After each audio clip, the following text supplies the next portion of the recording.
मालिक एक, तुम्हें पता है ये कौन कहता था? हाँ, शिरडी के सूफी संत साईं बाबा। बिल्कुल। अच्छा, सबका मालिक एक, मतलब गॉड, भगवान एक है।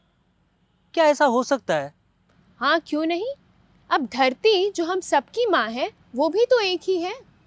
क्यों, तुम्हें एक कहानी सुनाऊं? भगवान के अपने भक्तों के प्रति प्रेम की एक कहानी। तुमने संत श्री चोखा मेला का नाम सुना है? वही जो विट्ठल के अनन्य भक्त थे और जो मरे हुए जानवरों को उठाना और साफ सफाई का काम करते थे। हाँ हाँ, वही। उनका मंदिर वाला किस्सा सुना है? सुनाओ। तो सुनो। पंढरपुर के पास मंगलवेड़ा नाम के गांव में संत श्री चोखा मेला निवास करते थे, भगवान के अनन्य भक्त। पर क्योंकि छोटी जाति के लोगों को मंदिर के अंदर घुसने नहीं दिया जाता था, तो उन्हें बाहर से ही रहकर भगवान के दर्शन करने पड़ते थे। इस बात से उन्हें बहुत तकलीफ होती थी। लेकिन संतों का जाति के भेदभाव से क्या काम? बिल्कुल, लेकिन कुछ अपने आप को ज्ञानी कहने वाले और ऊंच नीच में मानने वाले लोग उन्हें ताने मारा करते थे। क्या छोटी जाति का होने से ईश्वर का प्रेम कम हो जाता है? क्या धरती माँ अपने सब बच्चों से प्यार नहीं करती? क्या ऊंच नीच मानने वाले ज्ञानी होते हैं? पता नहीं, सोचेंगे। पर पहले कहानी सुनो। तो संत चोखा मेला मंदिर के बाहर बैठकर भजन कीर्तन और भगवान का नाम जपते रहते। एक दिन एक निंदक उनके करीब आया और कहने लगा कि तुम्हारा ये भजन कीर्तन करना सब व्यर्थ है। अगर भगवान तुम्हें इतना ही प्रेम करते हैं तो मंदिर के भीतर क्यों नहीं बुला लेते? तो संत जी को बहुत गुस्सा आया होगा, बुरा लगा होगा। उन्होंने नम्र वाणी में कहा कि मेरा प्रणाम उन तक यहीं से ही पहुंच जाता है। जिस तरह सूरज की किरणें लाखों मील दूर से भी कमल के फूल को पोषित करती है, ठीक उसी तरह भगवान श्री कृष्ण भी अपने भक्तों पर करुणा भरी नज़र रखते हैं।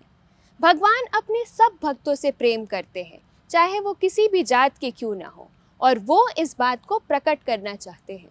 वाह, ये हुई ना बात। हाँ, फिर क्या हुआ? तो एक दिन हुआ यूं कि भगवान खुद संत जी की कुटिया में गए और उनका हाथ पकड़कर उनको मंदिर के भीतर ले गए। वहां बैठकर रात भर भगवान और संत ने बातें की। सुबह जब मंदिर में पुजारियों ने कुछ आवाज सुनी और भीतर गए तो पाया चोखा मेला, तो बोलने लगे, दरवाजे पर तो ताला लगा था, तुम भीतर कैसे आए? तो चोखा मेला ने कहा कि भगवान स्वयं उनका हाथ पकड़कर उनको मंदिर के भीतर लाए हैं। उन लोगों को बहुत ईर्ष्या हुई और उन्होंने ये बात फैला दी कि चोखा मेला की वजह से भगवान अपवित्र हो गए थे। क्या भगवान को कोई अपवित्र कर सकता है? हाँ, यही बात तो चोखा मेला ने कही कि जैसे किसी भी जाति के स्पर्श से गंगा माँ या धरती माँ अपवित्र नहीं होती, वैसे ही भगवान भी हमारे भेदभाव से परे हैं। लेकिन वो अहंकारी पुजारी कहाँ सुनने वाले थे।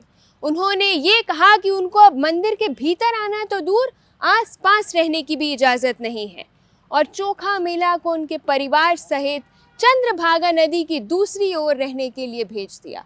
इस बात से संत चोखा मेला को बहुत ठेस पहुंची और वो रो पड़े। वो लोग कितने बुद्धू थे ना।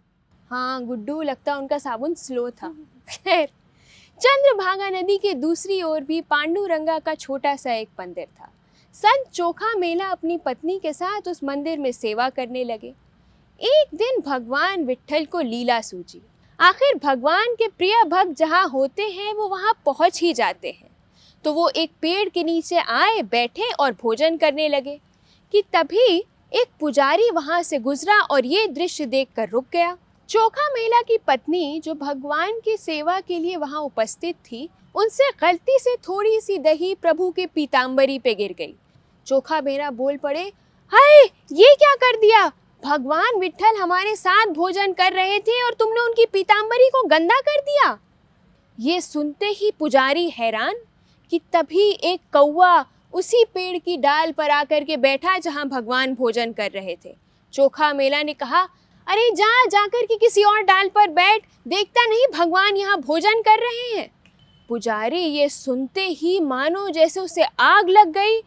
उसने सोचा कि क्या ये मुमकिन है कि स्वयं भगवान विट्ठल एक नीची जात के साथ बैठकर भोजन करे? ये सोचते ही उसे बहुत गुस्सा आया और उसने आवेश में आकर चोखा मेला को एक थप्पड़ जड़ दिया। उसके बाद वो वहाँ से निकले और मंदिर गए। मंदिर के भीतर जो दाखिल हुए, जो दृश्य उन्होंने देखा तो वो अचंभित रह गए। अच्छा, बताओ क्या देखा पुजारी ने? उन्होंने देखा कि प्रभु की आंख से आंसू बह रहा है, उनके गाल सूजे हुए हैं और उनकी पीताम्बरी पर दही गिरी हुई है। हाँ, यानी साक्षात भगवान वहां आके भोजन कर रहे थे। अरे सिर्फ भोजन ही नहीं कर रहे थे, उन्होंने चोखा मेला को मारा हुआ थप्पड़ भी अपने ऊपर ले लिया था। पुजारी को अपनी गलती का एहसास हुआ। वो समझ गया कि जिस तरह एक छोटे बच्चे को परेशान करने पर उसकी माँ को तकलीफ होती है, ठीक उसी तरह एक भक्त को प्रताड़ित करने पर प्रभु को कष्ट होता है। वो फौरन संत जी के चरणों में गिरकर माफ़ी मांगने लगे। प्रभु के गाल के सूजन के लिए अनेक उपाय कराए, लेकिन कोई फ़ायदा ना हुआ। पर जब चोखा मेला मंदिर में आकर प्रभु से लिपटे, तब जाकर प्रभु के गाल की सूजन ठीक हुई। अपने भक्त से बिछड़कर प्रभु उदास हो गए थे।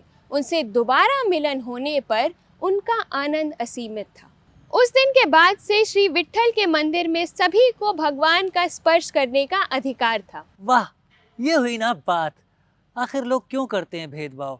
भगवान सभी बच्चों से तो प्यार करते हैं। और मुझे तो ये समझ में नहीं आता कि कौन तय करता है ये ऊंची जात है और ये नीची। हाँ, मुझे याद है दादी ने एक बार कहा था, जो भाव से भेद है वो स्वयं से अप्रेम है। प्यार देना ही पाना है, सूफी वो जो सबसे एक है। हाँ, कुछ कुछ तो आया समझ में। कैसी लगी आपको प्रभु से प्रेम की कहानी? और कैसे लगे गुड्डू और मुनिया के सवाल? आखिर क्यों करते हैं लोग भेदभाव? कौन तय करता है ऊंची और नीची जात? साफ सफाई का काम करने वाले लोग कितना जरूरी काम करते हैं, तो फिर उन्हें नीची जात क्यों मानते हैं? अगर आप अपने आसपास ऐसा भेदभाव देखेंगे तो आप क्या करना चाहेंगे?